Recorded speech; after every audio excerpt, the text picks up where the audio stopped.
What's up, Browns fans? Welcome back to another episode of the Dawgs podcast. Today we subbed out Justin for Joe Thomas. Boo! Jesus.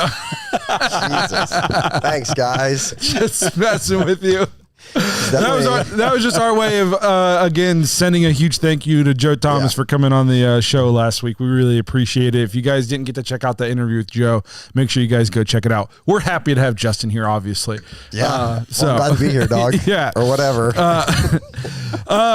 Today we got a fun episode lined up for you guys. We're going to talk about the schedule that was released, some speculation on what the quarterback depth chart might look like once mini camp starts up. Before we get into it, though, remember, if you want to get your intros and your voicemails on the show, head to thedogspodcast.com, tap leave voicemail on the drop-down menu. If you're watching on YouTube, please like and subscribe. Make sure you tap the notification bell so you don't miss any of the content that we're putting out. You can also just listen to the show on Apple, Spotify, and Google.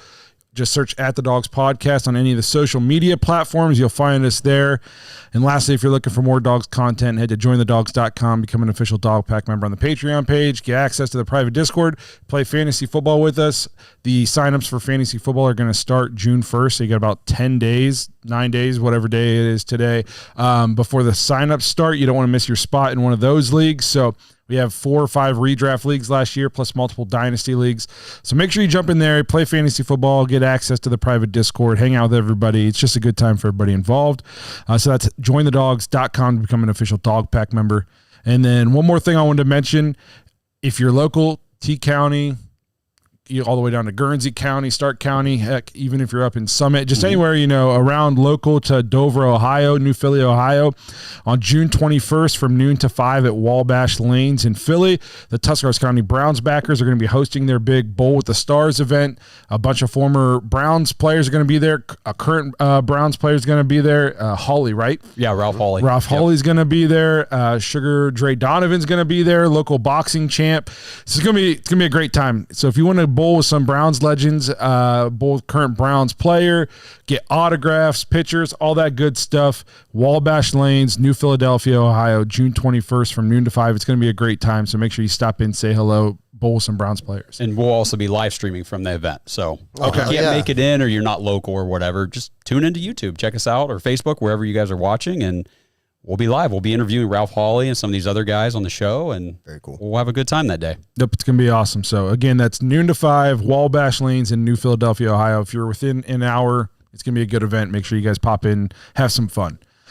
So, today, we got a fun one to get into. I think we have a voicemail from Brad, our good friend Brad. Do we just want to kick it off with him? Let's do it. Hey, you guys. What's up, Browns fans? Hey, guess what? You want to hear a sound? Yep. That's a good one right there. Yep. Everybody get out their cold ones. So the schedule release. One schedule release video.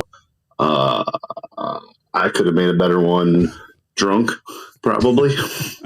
That was pretty mediocre. Just probably like how the season's going to go. Keeping my expectations, there's like a sub-basement below the basement. Right in there. Somewhere in there. I'm predicting maybe 4 wins at most. Maybe get lucky 5. I don't know. But probably less. It's pretty rough. So yeah, let's go. I'm ready to get hurt again. Let's go, Browns fans. Woof, woof, woof, woo. When he said he expects the season to be mediocre, I was like, optimistic, are we? Yes. Glass half full kind of guy. Yes. Ooh, we're going to hit mediocre this year? Holy moly. Man, sign me up. I'm excited. Sign me up for mediocre. I'm not expecting mediocre. I'm expecting much, much, much worse. Can we touch on one thing he talked about? Yeah. Man, that video was so strange. I didn't even watch it. I watched like the first couple, 10 seconons or so. I'm like, what is even happening? It was very is it something like for the young kids? Like, is it? Yeah, it felt like it could be some I felt like they were just trying to do like cool special effects things, but then I don't know, it just kind of was all over the place. It's like there was tie-ins instead, like they were smearing, the terrible towel and the chili or whatever, or buffalo wings. I can't remember which one it was. It was bad. I know. It was very dumb. That's a huge step down from the one they did with bowling legend. Yeah. Yes. Pete Weber. Yeah. You know what I mean? Like, it's hard to top that. Expectations are are high. Yes. At least for the schedule release video. We'll call this mediocre. This was mediocre. So, I guess let's just talk about the schedule then here. It's obviously early, but we have it. We know who we're going to be playing and when. First reactions to this. I know what mine were. I saw it, I looked at it, and I went, man, it's going to suck when we're 0-8 at the bye. Yeah, that is. I don't know what you guys thought. That was my immediate reaction. I thought you did the same noise as me. I just went, oh. So you were real close. I just did a very, and then I looked at it like top to bottom, and it was like kind of the same thing. I was like, holy crap. We legit could lose every game up to the bye. So I go ahead, Josh. Give us your immediate thoughts before we dive a little deeper. My immediate thought right away was Bengals at home week 1. Hell, the last time we did this, we beat the living shit out of them. It was 24-3. I look at this, at least the way it starts week 1, and think, I mean, with competent quarterback play and that same type of defense, got to be that same defense that we played in 2023 in week 1. But we could start 1-0. Now after that, doesn't look too great, but. I like your optimism, and we did have their number for many a times up until last year when we just decided we were going to run a completely different offense. It didn't work, and still we almost beat them in Cleveland last year. It was close. This is one of those things. So my immediate reaction was, 0-8.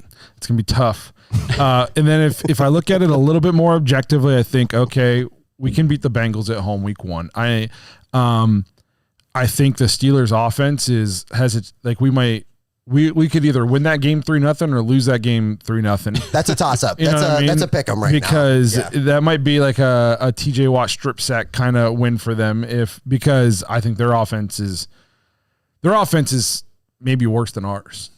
Their quarterback situation's worse. The quarterback situation. They'd kill us for Joe Flacco. I will say this though, and I'm taking last year off the table because that was Ken Dorsey garbage crap. In 2023 when we played the Steelers at home, at least.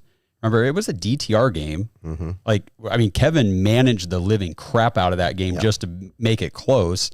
And, we didn't have Nick Chubb. It was Jerome Ford and stuff. We're going to have a better run game this year. I don't know. If their offense is Mason Rudolph or Will Howard, whatever, a rookie, it could be an interesting matchup. Sure. Yeah, so my immediate thoughts were 0-8, but then if I start picking it apart and I start thinking like an optimistic Browns fan, which why any of those exist. It's the time of year. Yes. You know what I mean? I think I could pick out a win against the Bengals. I could see us maybe stealing one in Pittsburgh. I'd feel a lot better if that first one was at home. Okay. I could see us stealing a game against the Dolphins, depending on is Tua alive still or not, Sure. Okay. I think the Patriots are going to be much improved this year, but I still think they have Travion Henderson and Drake May. Yeah. Stephon Diggs. Yeah, but who knows? I know. But I just think there's a lot to be decided still offensively for them. They got Ramondre Stevenson too, but that's going to be a tough game. But I could see, like, depending on how much work Mike Vrabel needs to do to turn that around, are they going to do it in 1 year? Is it a 2-year thing? Maybe we could take one there. But as much as I can pick apart maybe 3 or 4 wins, would not be shocked if we're winless at the bye.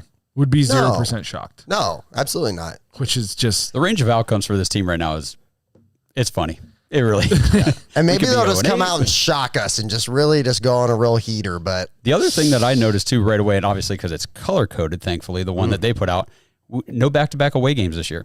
We have 2 sets of back-to-back home games, but other than that, it's like alternating every week. It's home away, home away, home away. Of course, we go to London week 5 and then come back and we're on the road again in Pittsburgh in week 7. I think that's going to be a tough part of the schedule right there. It is nice that if you can find yourself playing meaningful football heading into the last 6 weeks, 4 of your last 6 are at home.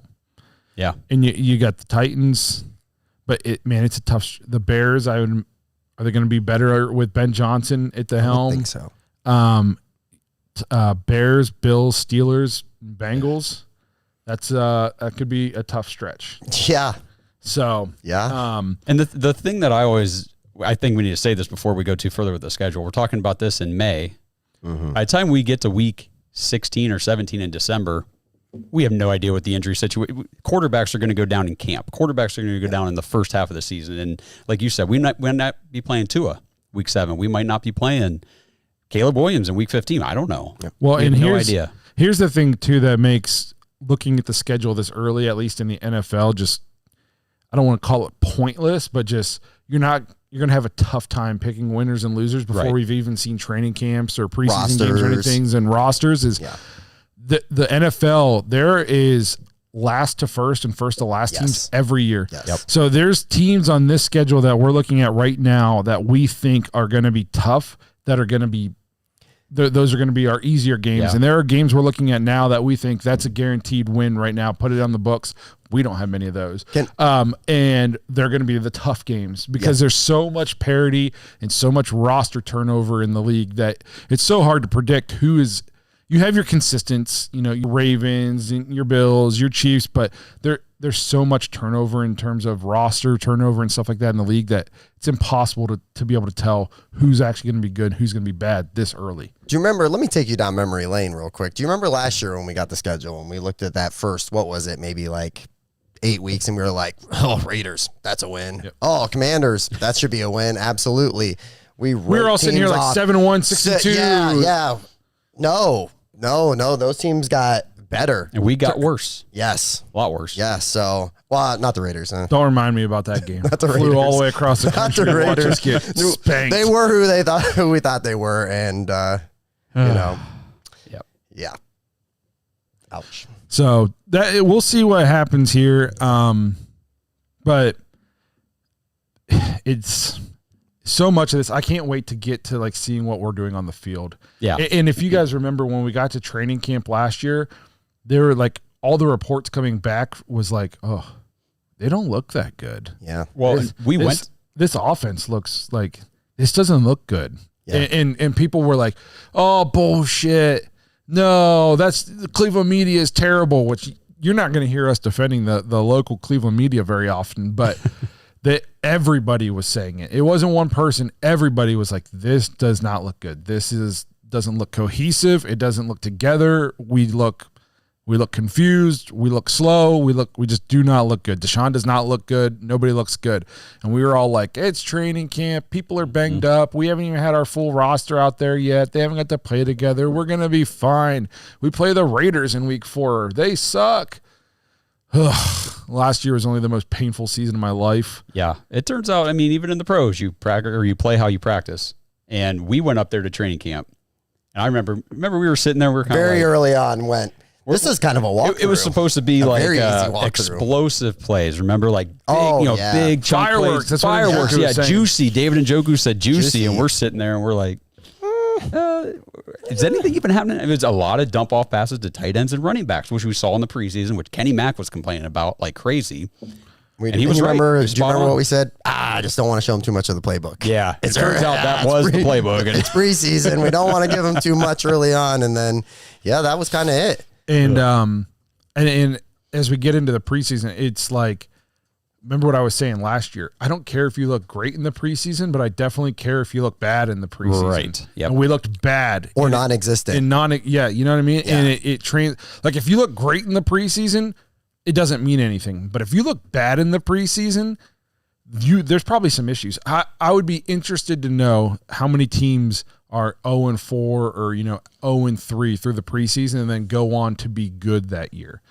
Maybe I'm way off base here, but I just feel like if you look really poor in the preseason, you're most likely not that great. The only teams I can think of that it would maybe not affect is if you're good and just none of your starters ever play in any of the preseason games. And your third stringers are out there and you're not winning the preseason. Who cares about whether or not you win the game? But like you said, with the Browns last year, they looked lost, confused. They didn't know what they were doing. It was not a lot of chemistry. Not a lot of chemistry carried through the entire season, all the way to the end. In the play selection, like we were just talking about, nothing was downfield. Everything was a dump off. It was just, I cannot wait to get to football on the field to just put last year.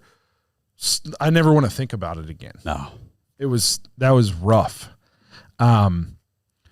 So as we then look into the schedule, as we're seeing that we're going to be 1-8 or 3-4 or 5, whatever it's going to be, then you start thinking about, okay, we're preparing for the future now because this season's lost. Okay. So I think then that kind of leads us into the quarterback discussion this year in the report that Mary Kay put out. So she came out and she said, do you just want to read it? You wanted to get your direct quote you said you had ready? Yeah, I got what she had in her article. And the first thing, and this isn't exactly in here, but she had come out and said that she believes Kenny Pickett is the front runner for the QB1 spot. Like, it's kind of his job to lose at the moment. Not that he is established QB1 or anything like that, but that he's kind of got that little bit of a leg up. But in her article, she said, in terms of their batting order, meaning the quarterbacks, during team drills. Now, this isn't like individual, offensive reps or anything. This is actual offense against defense team drills. It will likely be Kenny Pickett and Dylan Gabriel, number 1 and number 2, and then Joe Flacco and Shedeur Sanders splitting the number 3 and number 4 reps at the outset, largely based on how and when they were acquired. For example, the Browns set out to draft Dylan Gabriel in the 3rd. They passed on Sanders 6 times before trading up to get him in the 5th. It remains to be seen how they'll split the concurrent passing drills, but placing a rookie with a vet seems to make the most sense. So on that side of things, not the team drills, it sounds like what they're going to do is have 2 offensive units. And that makes sense because you look at all the like wide receivers they brought into minicamp. They signed a bunch of guys. We have I forget how many there are, but there's a ton of wide receivers on the roster for camp. So it sounds like they're going to have 2 offensive units, and then one unit is going to be led by Pickett and Gabriel, and the other one's going to be Flacco and Shedeur. Maybe they mix and match them as well. I don't know, but at least that's how it's going to start. Do you think that's all just to get eyes on every single one of those guys? Yes. It's got to be. That's got to be it. It might be for the first time in NFL history a legit wide open 4-man quarterback competition. Yeah, I think so. Yeah. Like, I don't know if anybody has. I don't know if they're looking at.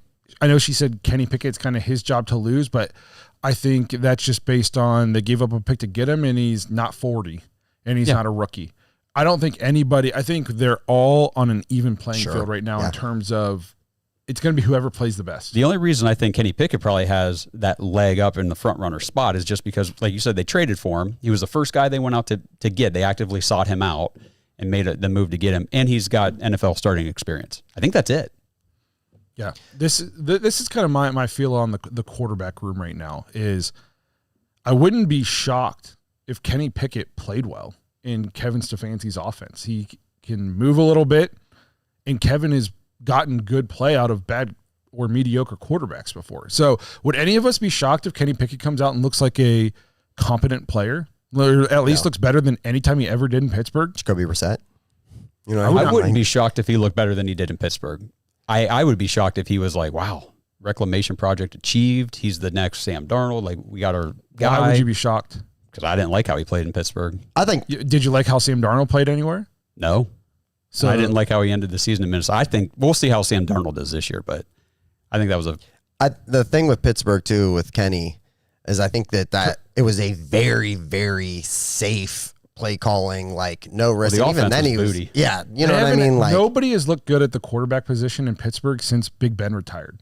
And even he looked bad his last couple of years. It's been the same offense forever. Quick screen game, no run game, just nothing. Their offense is stuck in 1995. So I would not be shocked if Kenny Pickett comes out and can play decent football. Also, sneaky intrigued by Dylan Gabriel. Okay? And I don't hate that they drafted him. I think he can do some things. And then I think Shedeur will ultimately be the starter. I think if you put all 4 quarterbacks on our roster, he's the best one. So, and it's just, and also I want to address Shedeur fans. Calm down. Just because I think Kenny Pickett could play good football and I'm sneaky intrigued by Dylan Gabriel doesn't mean that I don't like Shedeur. I just said I think he'll be the starter. Just because I said I think Kenny Pickett can play good football doesn't mean I'm racist. Just stop calling everybody racist just because they talk about another quarterback on our team. It's so stupid. It's ridiculous, man. And then the only thing I really am adamant about is that I still think Joe Flacco shouldn't be on our team. Just because there's just no point. There's literally no point. I get that. There at least is potential for down the road with those other 3 guys. Unless he comes into camp and you just you're like, man, Joe's playing so well. We're making the playoffs with Joe Flacco. If you're gonna go 5-12 with him, there's no point for him to be on this team. The only way that you keep Joe on the team, I think, to start the season is if Kenny Pickett you don't feel like is ready to be the week 1 starter. The rookies don't need to be. Right. They've got some time to, we don't need to have a rookie start week 1. We're going to see them at some point, most likely. But if Kenny Pickett comes out and they're like, this isn't what we thought, we need to keep Joe because the veterans on the team, the other players on the team, they still want to at least be competitive. And you don't want to throw them out there before they're ready. Well, and I think a lot of them are thinking, man, last time Joe was on the team, we were doing pretty good. Yeah. Well, I mean, yeah, Joe Thomas said, the veterans are probably hoping it's Flacco. I think Joel Bitonio came out and had a quote, said, we just want the best chance to win. Like, the players want to win. So I get that. I guess I'll concede that. Basically the quarterback competition for me then in camp is Shedeur and Dylan are safe. And it is whichever one of the vets looks the best between Joe, then they get to stay, and then Joe and Kenny, and then the other one's gone. Yeah, if Kenny comes out and it's like, okay, he can run the offense, he's going to be all right for us, then you just get rid of Joe because you traded for Kenny, you gave up the capital to get him and a player, so you roll with that because you need a veteran, I think, to at least get the season started. Absolutely. Well, and based on everything we've seen in Cleveland history's past, how does like a rookie quarterback fare other than Baker Mayfield? You know what I mean? Like it's been pretty bad. And it's one of those things too, like the fan base is going to scream for either one of those rookies immediately. Maybe not Flacco. The fan base, as long as Flacco's the quarterback, they're going to be content. You know what I mean? As long as we're winning. Yeah. Now, if he's out there throwing picks and we're losing the first 3 games of the season. Oh, yeah. It's fair game. Fans could turn on him pretty quick. The magic is left. Right. Yeah. Baltimore Raven quarterback, or Indianapolis Colts quarterback. Yeah. True. Yeah. So I guess continuing the quarterback situation then, I said who I think is, going to eventually be the starter. What do you guys think? Are we saying starter week 1? Not week 1, just like just long term. I would hope. Like, say we're 0-8 at the bye. Who are they trotting out week 9? And we're going 10? To, I would say, honestly, and this is just based on, it's so early. We haven't seen any of these guys. If one of those guys steps ahead in camp, it's obviously going to be that guy. If it's right now, I would say Gabriel. That was their guy. It wasn't, you know what I mean? Like, that was the guy they drafted in the 3rd. That was the guy they had circled on their board. And I think they got lucky and eventually like, hey, we're in the 5th round and Shedeur's sitting there. We got to take, this is stupid not to take him at this point, especially if he can be the franchise guy. I will say, so just a little preview for the weekend. I did do a podcast earlier today with Jake Burns from Browns Film Breakdown and just got his perspective of these guys from that lens, the film breakdown and all that stuff. And basically what he was talking about with Gabriel is, now he doesn't have a source for this. He just believes the Browns look at him like their opportunity to land a Brock Purdy. They think that, okay, Brock Purdy does not have elite tools. He is not an elite quarterback. But you put him in a system with a good defense around him, good weapons, a good offensive play caller, and you can move the offense. You can win games with Brock Purdy, and that's why he got paid. So they're hoping that land that same kind of thing. I think that was his thought process with Gabriel. And then, like with Shedeur, he basically said, with Shedeur at Colorado, he had to do it all. Yeah. He said that offense was not conducive to him whatsoever. It was put Shedeur on an island, go play hero ball, and he did. Yeah. So I heard a crazy stat about Shedeur today that I didn't know. I think it was Calturt who said it. He said he might not have won a ton of games, but in the big games, if you go look at his stats against the best teams he played against, ranked teams, he averaged almost 300 yards a game, 19 touchdowns, only 4 picks, and like a 70% completion percentage. Right, and no run game, and terrible offensive line. And let's not forget Pat Shurmur calling plays. Exactly, yeah. It was kind of like a dig at Pat Shurmur, too, and him saying that the Colorado offense was not great. And, the Browns, I would be shocked if it is not at least 55-45 run-heavy offense, probably 60-40. If a rookie's playing, because they went out and they used, and it's like Jake said today, they used a 2nd-round pick on Judkins. It's not like they waited till the 7th round to just grab another running back. They used a 4th-round pick to get Sampson, who's also a stud. Right. They're going to run the ball like crazy this year. I'm so excited for the Browns running game. I think if they're shielding their quarterback play this year, whether it's, I don't think you have to shield Flacco as much, but you still kind of do because of the turnover thing. I mean, I think we could be an okay offense, and whoever is the quarterback has a good chance to succeed. And what makes Joe so good, he's so good at that play action fake. Yeah. So if we have a strong run game, like it sells it even more. He's crazy good at that. When I look at the rookies, I think Shedeur is the best one. I was okay with if they would have taken him at 2. Bro. You know what I mean? You know what I mean? And we got him in the 5th. I'm intrigued by Dylan Gabriel. When they made the pick, I wasn't mad about it because I watched him play against Ohio State twice. And even I've said, like, I'm not a guy who's huge on you got to be a prototypical size, to be successful. But he is small. He is I think he is like shockingly small. I sent you guys the picture of him standing next to Justin Herbert and Bo Nix. He obviously looks small to Justin Herbert. Justin Herbert's a big dude. Yeah. Bo Nix is not a big guy. Bo Nix is also small for an NFL quarterback, and Dylan Gabriel looks like a middle school kid standing next to him. I mean, not many people his size are successful. That like, no. and I'm not saying he can't be, and I'm not mad that they went and they got him and that they love him. Like, I'm happy they picked their guy, but the deck is stacked against him to be successful. So, like, he is very small. Not to spoil too much of what Jake says on that podcast, but he talked a lot about the height, and he said the height's definitely a concern.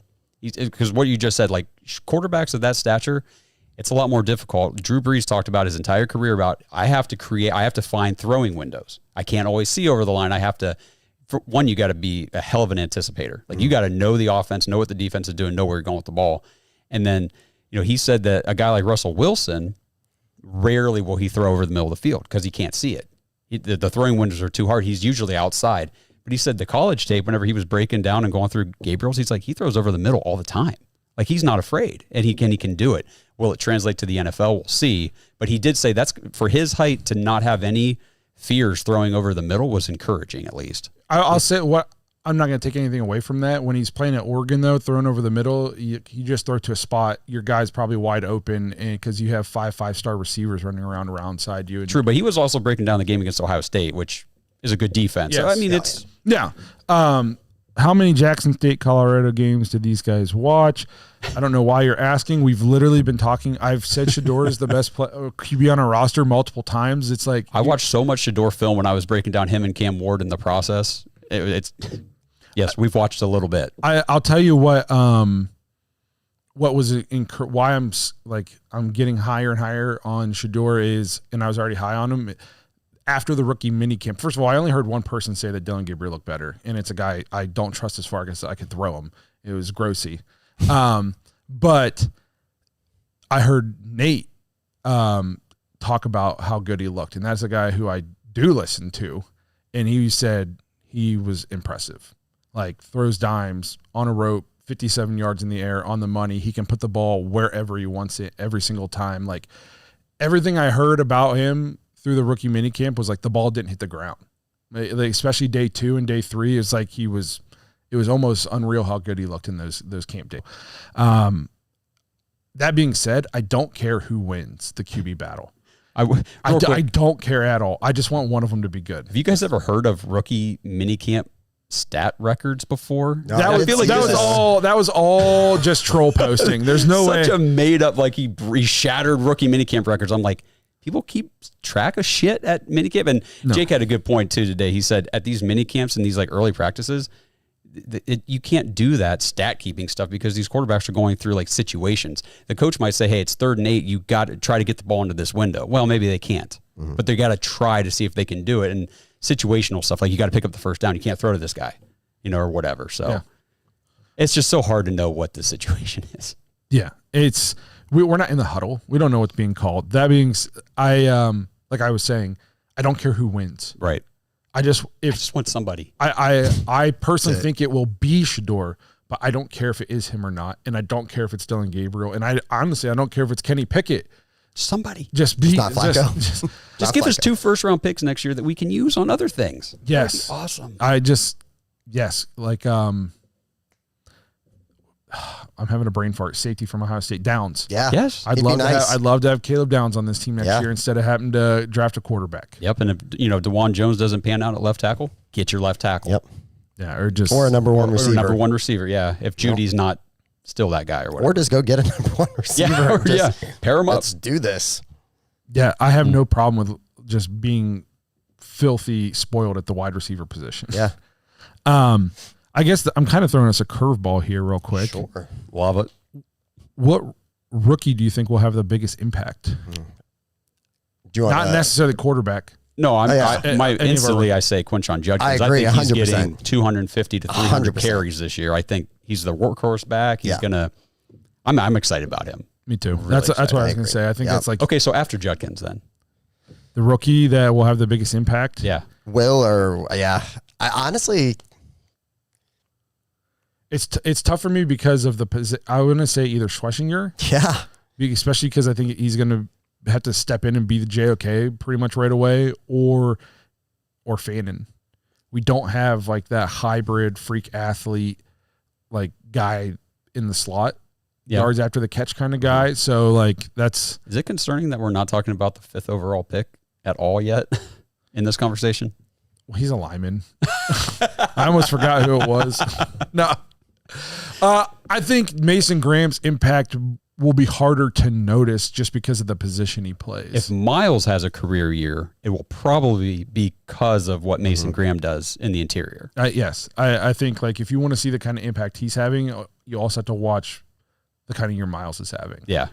If it's like, man, Miles is just getting free and getting home so much faster this year, it's probably because Mason Graham's eating up 2 guys. They can't double him and all that good stuff. And what's the opposing offense doing on the ground? Yeah. Yeah. Or if they send the double anyway, still. I mean, if Mason Graham's that dude, like everybody's saying he is, they're saying he's a beast, he's a freak, he crashed the middle. Yeah. You know what I mean? Force him out towards Mile or whoever else. I'm very excited for this draft class. And that's saying something considering how bummed I was after our first 2 picks. Like after our first 2 picks, I was ready to be like, I'm not a Browns fan anymore. I can't do this. This is just continued heartache. What are we doing? Yeah. And then but the draft class as a whole, I'm pumped to see what they do this year. Mostly because I think Graham, Schlesinger, Fannin, obviously Judkins, Sampson, like these guys we're going to see 5 to 6 rookies playing a lot this year. Yep. Yeah, it's the first draft class where you come into the season saying every one of these guys is getting on the field at some point. The quarterbacks are the only ones that might have to wait a little bit. The first, 5 guys, they're getting on quick. Yes, I expect them to be like day 1 starters probably. Yeah, and I know Sampson will be in a rotation at running back, but he'll still be getting meaningful snaps and carries. I mean, that's going to be big. I think he's going to surprise some people. I think that timeshare is going to be a little bit closer. Who's the 2 back? Who's the number 2 running back? So Judkins, I think, is clearly going to be 1. Yep. Is Ford the number 2? No. And then Sampson's your change of pace, or is Sampson your number 2 and Ford's your change of pace? Like, let's put it this way: Ford had to take the pay cut to stay around. Yeah. I think he's your change of pace, and I think they could use him intermittently, maybe change him out with Fannin in that slot role. I mean, he's a hell of a receiving back. I like that. You know what I mean? And he can get him in space. Well, the tough space is behind the line of scrimmage with Jerome Ford. If you get him in space beyond the line or around the line, let him go, man, he can be explosive. I always say when we're talking about him, he reminds me so much of Duke Johnson, like as far as like what he could be. You know what I mean? Like if you just let him get loose. I think he's a lot faster though, isn't he? Yeah. Jerome Ford? No, Sampson. Sampson's like 4.4 speed, somewhere in there, yeah. I think he's maybe a little faster than Judkins, but I mean, Judkins is still... No, I didn't mean I was talking about... So, him and Ford? Him and... Sampson. No, the running back you just said. Oh, Duke Johnson. Duke Johnson. Oh. Yes, I was like... He's definitely faster now. Yeah. So we touched on JOK a little bit in Schlesinger. JOK is obviously not playing this year. How do you think that it impacts the defense? Does Carson just step in and like we don't even notice the difference? I don't know. I think that at some point he will. I don't know if he has to, because if you look at what they did at linebacker this year, I mean, they brought back Devin Bush, they signed Jerome Baker, they still got Hicks, they still got Diabate and Winston Reed. Like the linebacker room is it's sneaky good. Did Devin Bush get in trouble? Yeah. Yes. Oh, you mean from getting arrested? Yeah. Not that I've seen. Okay. Like he's going to be on the team still. He's not getting in any trouble. What was it for again? Simple assault and harassment. Yeah. Oh, that's it. Yeah. I think he's fine as far as like being on the team. Yeah, I think he's on the team. He might get he's couple he's there, games. He's fine. Okay. I'm just so tired. Like how hard is it? Don't be just not get arrested? You know what I mean? I think everybody here has been arrested. Whatever. It's not that hard, but it's a little hard. Sorry. They're going to go digging into our past. Yeah. Anyway, Schlesinger and JOK. Yeah. No, I think you'll notice the JOK thing. I think what helps soften the blow is that we got to watch a lot of games without him. You know what I mean? So like we saw what the defense is without him. Yeah. I think it's less about his not being there will affect us. It is more about how quickly Schlesinger can step into that role is what's going to help the defense. I think it's a loss regardless. You know what I mean? Go ahead. No, keep going. I think like the crazier thing is like he was a bright light on the defense, and it's kind of sucks. there's a serious chance his career honestly might be over. You know. So like 2 years ago in 23, when he made the Pro Bowl, he had 101 total tackles with 20 tackle for loss. Last year, in half as many, so he played 16 games in 23, 8 games last year before the injury. He had 10 tackle for loss, so he was already halfway to what he had the year before, and he was at 61. He was on pace for 20-some more tackles, combined tackles. Yep. I mean, the guy is, he was just coming into being one of the elite linebackers, I think, in the NFL. I went and watched a highlight tape after we drafted him, and he's like a missile. Yeah. Like blocking punts and interceptions in the same game, just like doesn't miss tackles. He's sideline to sideline. Like he just reminds me of, he's just like a football player. Mm-hmm. Like he plays hard, he hits hard, he's smart. Like I'm excited to see him. I think with him and Graham in the middle now, and I think Alex Wright is going to have a good year. Miles, obviously, the defense can bounce back this year. I think in a big way. I think so too. With JOK, another thing that I had heard from somebody talking about his injury said that you have to have a certain amount of strength or exhibit a certain amount of strength in your neck to be able to really play football. And I guess there's just no doctor that's comfortable clearing him. He just doesn't have that strength back, and they don't know if he will. Yeah. Which really sucks. I'd be shocked if he ever plays again. I know. I think this is people said, is this our Ryan Shazier? He's at least he's like walking. Yeah. Oh yeah, I'm glad he's okay. Like health wise, he should be able to, be fine for life, which that's what matters. But it just sucks as a selfish Browns fan. Yeah. I want him on the field, man. It really sucks too. Like that was a guy that we were hoping we would draft, and then we made the dramatic draft move to go get him. Yep. And then he was like, it's like he was just starting to turn that corner. Got into a contract, was on his way. Yeah. Sucks. Like to that playoff game in Houston when nobody showed up except for him. Yeah. It was like, dude. And it was like, man, this guy's going to be a staple of the defense for a while. Wow, and then just the injury sucks. Yeah. But I'm excited to see what Schlesinger can do. I think we have another voicemail then too. Want to get to? Yeah. This one is from Kane. Yo, what's up? It's Keen giving a message from Dublin, Ireland. Just want to say I love the coverage of the draft. Love draft season. But I'm just going to call it now. The first that we got off the Jags for next year, it's going to be traded again. You don't want it for next year. We want it for 2027. We want Jeremiah Smith. Well, there's your wide receiver one. So I think we were talking about this before. I think you probably have to have like the number 1 or 2 pick to get Jeremiah Smith. I don't know if there's anything we can do to go that. Everybody's going to want him. Well, I think he might come out by the time he's done with college. He might very well could come into the NFL as like the best prospect at wide receiver ever. Ever. He's a freak. It's insane. Like he makes big people look small, and he's so fat. It's unbelievable. He's head and shoulders better than everybody that maybe I've ever. He's better than Marvin Harrison Jr. Oh yeah. Yeah. And, you know what I mean? And that he's better than Marvin Harrison right now, I think. And it's just crazy. I don't know if there's any way.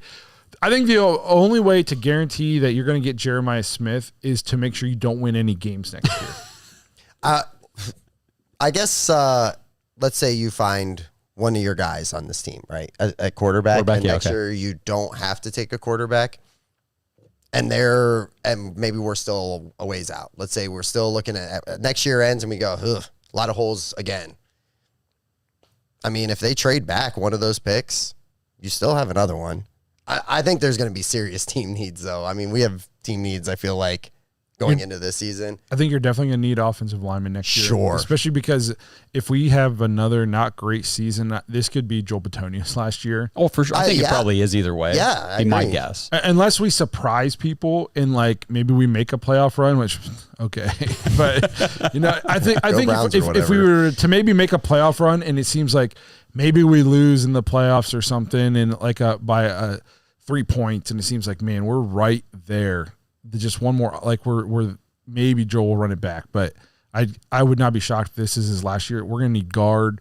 We potentially are going to need a left tackle. Right tackle is going to be a need soon. Conklin's getting up there. It's just we're going to need to reload the offensive line in a bad way. One thing I will say about the line, one guy that I'm really interested to watch this year and see how things go, he might not even ever start if we don't have injuries, but it's Tevin Jenkins, the guy we signed from the Bears. Yeah. Because he was a starter for them. And it was kind of, everybody thought that he was going to sign somewhere to be a starter. So I was thinking, if Zach Zinter continues to develop and maybe they're like, hey, Joel's probably going to retire, probably going to trade Wyatt. Maybe they extend Tevin Jenkins at some point during the season. And then all of a sudden you got 2 guards, which that's good. But we are going to need tackles in a bad way. Not to change the subject, but trade Shedeur, the Bears. Caleb don't want to be there, and the Browns don't want Shedeur. What about the Browns giving up an extra pick and moving up to trade Shedeur says they don't want Shedeur? If they didn't want Shedeur, they wouldn't have drafted him. He wouldn't be on the team. Nobody put a gun to our heads and said you have to take Shedeur Sanders. They moved up to get him. They clearly want him on the team. This is the kind of stuff that just like makes us, we can't take Shedeur fans serious. Because, well, number one, they're not Browns fans. We talked about this. You're not serious when you say stuff like this. If they didn't want him, he just wouldn't be on the team. I've seen a lot of like trade him to the Saints and stuff like that. I'm like, they took Tyler Shuck in the second. Yeah, they passed Shedeur a million times. Why are people mad at the Browns for drafting him? Yeah, they're the team that finally drafted him. It's crazy. Why are you still talking about needing a QB? You have your QB1 right now. We're not. We were just talking about offensive linemen. I can't do this. And the thing is, we don't know. We don't know if we have QB1 at all. We have 4 guys that are going to compete to see if they can start. We have a 3rd-round rookie and a 5th-round rookie. I'm sorry. You got to be real about this. How often do 3rd-round and 5th-round quarterbacks turn into elite-level guys in the NFL? Now, the only thing I'll push back on this is Shedeur is not a regular 5th-round I understand that. But you still have to take it into account. I'm not saying it can't happen. I hope it does. But to just crown somebody, even Joe Flacco, to just crown somebody QB1 right out the gate is like, guys, we haven't even started practice yet. Like, come on. Right. Shedeur is bar none the best QB in your QB room, and it's not even close. Are there any Browns fans still in the chat? I wouldn't say that it's not even close. But, again, if you've been here longer than, 3 minutes, I've said that I think he's the best one on our team. I'm not a Browns fan. We know. Yes. You don't have to tell us. Trust me. Yes. We know. But no. So I just like the comments thing is just, it's wild to me. We can't talk about anything else. And if you're talking about linemen, you guys don't want Shedeur. If we're talking about Shedeur, you guys don't deserve Shedeur. If we're talking about one of the other quarterbacks on our team, you guys are so stupid. Shedeur should just leave. You guys don't even want him, even though you gave up picks and drafted him. You sound stupid. My God. Shedeur is a 1st-round QB that was drafted in the 5th round. That is where I will disagree. If he was a 1st-round quarterback, he would have been drafted in the 1st round. I don't think he's a 5th-round talent, but if he was good enough, if he was that good, teams would have still drafted him. The collusion thing, we gave $230 million to a quarterback that was suspended for 87 sexual assault violations. Teams employ terrible individuals all the time just because they're good at football. They would not have not drafted somebody because he seemed high on himself in team interviews if the play on the field said he was the guy who was going to instantly turn around your franchise. And just because I say that, again, let me preface that by saying I think he's the best one on our team and will eventually be the starter. But don't tell me he was a 1st-round guaranteed pick and the whole league was out colluding. No, these guys don't care, and they wouldn't be doing any other owners any favors. By what point would they be proving? You know what I mean? They're not doing each other favors. That's such a dumb argument. No, I mean, and again, going back to what I talked with Jake Burns today, check out that episode on Sunday. You guys will see the full conversation. But I asked him his opinion on why did Shedeur fall so far? Why didn't any of these quarterback needy teams take him until we took him in the 5th? And he said he thinks that him not having an agent, him not, doing workouts or, testing or anything for any teams outside the top 3 or 4. Originally he did do that. Just kind of rubbed people the wrong way. And then he said that the tools on the field are good, but they're not good enough for a team to say, we'll bypass all that other stuff and take him that high. And that's fair. I mean, coming out of college, nobody's tools are as high as they're going to be anyway. So we're hoping that he continues to develop and get better throughout camp in the summer. Yeah.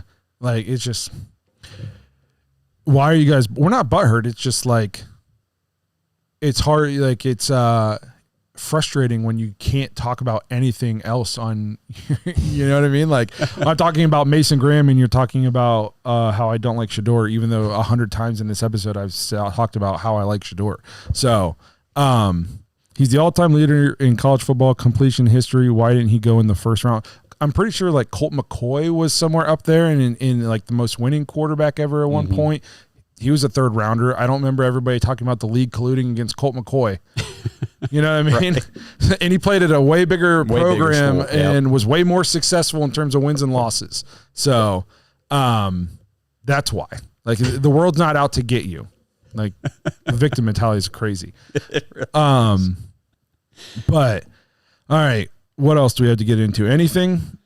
Oh, I don't know. Do you guys, I mean, is it surprising to anybody that Jed Wills still is not signed? No, I saw your post about somebody was calling him quality depth. Yeah, it was NFL Notifications, the account on X, and they said the Dolphins have reached out to free agent tackle Jed Wills.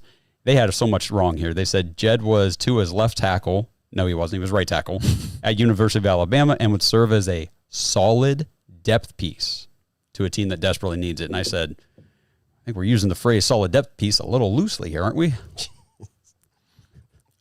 Yes. I was pushing back with some people because they're like the Browns screwed him by moving him, switching positions.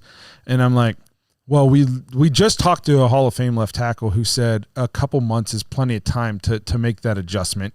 And it wasn't because we switched his positions. It was because his effort was awful. Jed's career start, I mean, if you go back and look at his rookie season, he played very well. Yeah. For the 10th overall pick, moving over to left tackle, he played very well in the offensive line. The next year was still pretty good, but it wasn't quite as good. And if you look at the stats and the numbers and stuff, it just went down. It's like he started reading his own newspaper clippings, or I don't know what it was. I think he just got lazy. He probably doesn't want to play anymore. I've never seen an offensive lineman whiff on a block and then just turn around and stand there and watch the quarterback, not even run over and help the quarterback stand up, not like try to get in the guy's way and just, oh, I missed. I guess I'll just stand here and take this play off. And he would do it, multiple times in a game. Yeah. You have to be really bad at offensive line for fans to notice how bad you are. Yes. I can only think of like two in my life, Jed Wills and Cam Irving. I knew you were You know what I mean? Cam Irving is one of the worst offensive linemen I've ever watched play professional football. He was so bad that you noticed him play in and play out. That's like the company that Jed Wills is in. You watch a game and you just consistently notice how bad he's playing. And it's like, man, most people who are watching, they're housewifing. They're watching the ball. They're not paying. And you just can't stop seeing how bad this guy is. It's like, oh, he's playing a position we don't even usually notice or watch for when we're watching the TV broadcast. And I can't help but noticing how bad he's playing over and over and over again. And why is he always just standing there? Why does he look confused and lost? Yeah. It's unbelievable. Yeah, the big thing too, coming off that injury and then the whole business decision thing, it was just like, all right, this guy doesn't want to play anymore. He definitely doesn't. I would be shocked if he signs anywhere sticks anywhere. That's fair.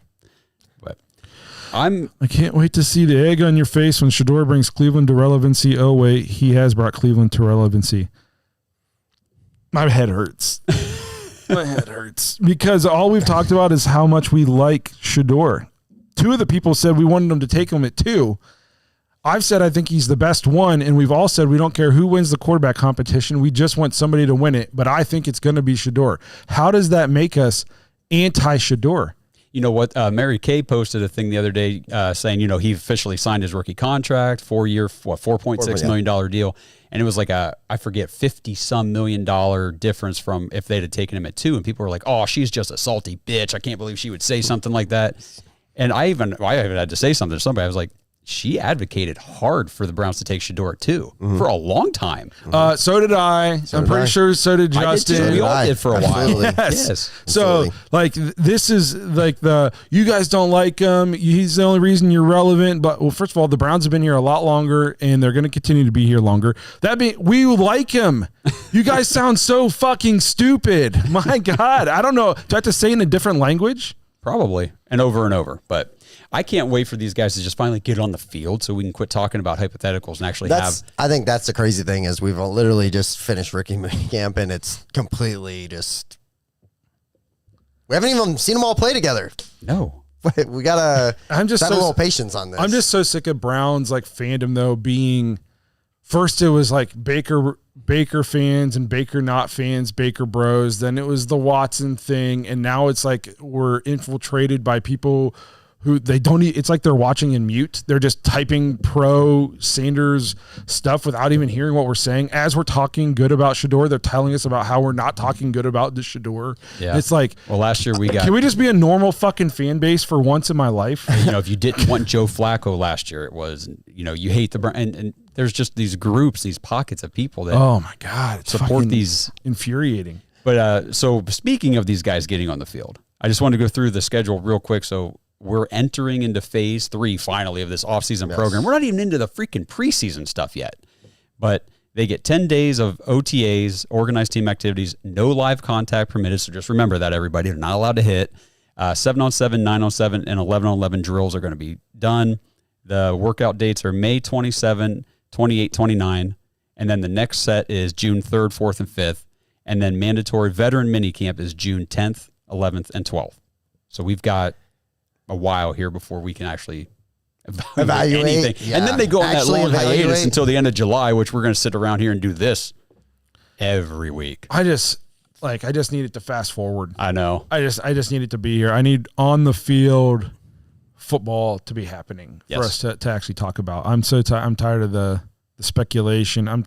As much as I love draft season, I'm just so tired of it. I love draft season, but once it's over, then I want results. I want to see it on the field. I hate this in between period. But I think that pretty much wraps up everything we wanted to talk about today, and some stuff we didn't want to talk about, but here we are. Before we get out of here, though, again, I just want to give you guys another reminder about the Tuscarawas County Browns Backers event, Wabash Lanes, June 21st, noon to 5. Come bowl with some Browns legends, Sugar Dre Donovan. It's going to be a good time. Get autographs, pictures, all that cool stuff. If you want to play fantasy football season with us, the signups are going to start June 1st. Head to jointhedawgs.com to become an official Dog Pack member so you can play fantasy football with us. It's a good time for everybody involved. Again, we appreciate you guys being here. Huge shout out to Joe Thomas for coming on the show last week. That was, a career highlight for all of us. So, again, thank you guys for being here. And I can't wait to get to some actual football. And we'll see you guys sometime next week.